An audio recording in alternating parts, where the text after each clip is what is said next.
अल्पवयीन मुलं हातामध्ये बॅट, बेल्ट आणि दांडकं घेऊन लहान विद्यार्थ्यांना अमानुष पद्धतीनं मारहाण करत असल्याचा व्हिडिओ सोशल मीडियावर व्हायरल झाला आहे.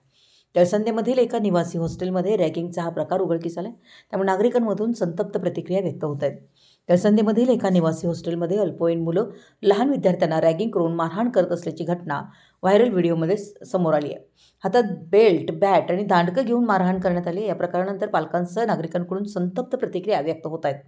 हॉस्टेल प्रशासन अथवा पोलिसांकडून या संदर्भात अधिकृतरित्या कुठलीही माहिती देण्यात आलेली नाही आहे. पण हे शाळेच्या हॉस्टेलमध्ये व्हिडिओ चित्रीकरण करण्यात आले. रेक्टर विरोधात गुन्हा. हॉस्टेलमध्ये किरकोळ कारणावरून वाद झाला.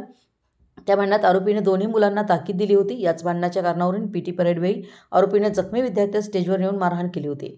यात विद्यार्थ्यास दुखापत झाली. हा प्रकार सोमवार दिनांक 6 रोजी घडला होता. या प्रकरणी मंगळवारी दिनांक 7 रोजी रेक्टर विरोधात वडगाव पोलिसात गुन्हा नोंद करण्यात आला होता. कोल्हापूर प्रतिनिधी, मराठी एस न्यूज.